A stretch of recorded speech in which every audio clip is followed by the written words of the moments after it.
Okay, we're here at Fayettevillle Hyperbarics with Karaleigh, one of our patients.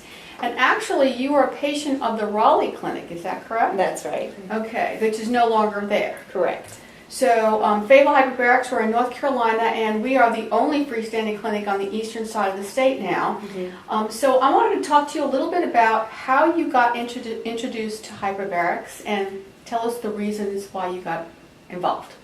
Well, when my son was younger, he had a lot of autoimmune illnesses. He had asthma, eczema, allergies, eosinophilic esophagitis, and a lot of the folks who were in the same boat as us recommended hyperbaric oxygen therapy as an adjunct to conventional medications.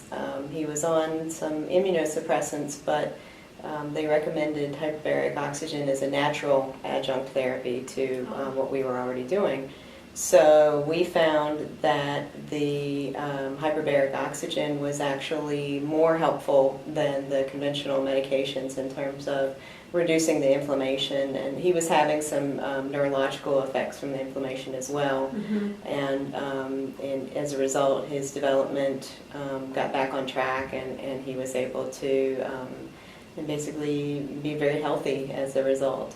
So when you say they recommended, was it the pediatrician that recommended it, or was it a holistic physicians? I mean, who? It was basically a community of parents that were struggling to find remedies for their children who were very sick. They recommended it as something to try, and we did, and it was very successsul. Very good. So how old was he when he had his first hyperbaric treatment? He started in 2005, which would be when he was 3. And so did he go into the hyperbaric chamber by himself? No, I went in with him. Okay, so you had some benefits as well. Absolutely. I also have lots of autoimmune illnesses. In fact, I have all the same autoimmune illnesses as my son.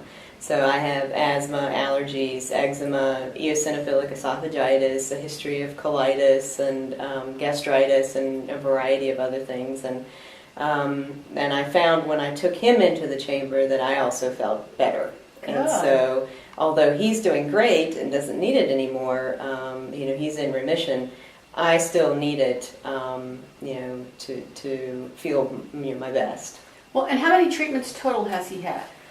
Oh my goodness, starting in 2005, ending around 2009 or 2010. Okay. So originally we would go to hyperbaric oxygen treatments in Georgia, and we would stay for a week. Okay. And he would do about 10 dives in that week. Okay. And so I would say he's probably had upwards of several hundred hours of hyperbaric oxygen treatment. Very good. And how old is he now? He's 11 now. Nice. And no longer needs he's in remission, doesn't need anything. Yes, he's completely in remission. At this point, he is an honors student, and he's first chair violin, mainstream, no problems at all. Great. And so you've decided to come just about once a month now? It is. It varies. With the soft-sided chambers, I would have to go about once a month, actually with the soft-sided chambers, I'd have to go about once every couple weeks. Really? Because they're just not as powerful as the hard-sided chambers. Right, exactly.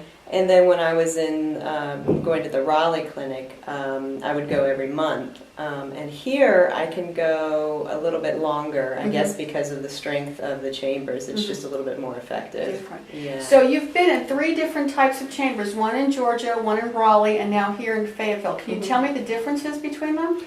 The soft-sided chambers are great for kids because you can move around a little bit. The ones that we used were a little bit bigger, so 2 people could fit in it. It was mild hyperbaric oxygen. Right, exactly. And so the pressure was not as great on their ears, although he had multiple ear infections his whole life, so he had ear tubes. It didn't matter for him.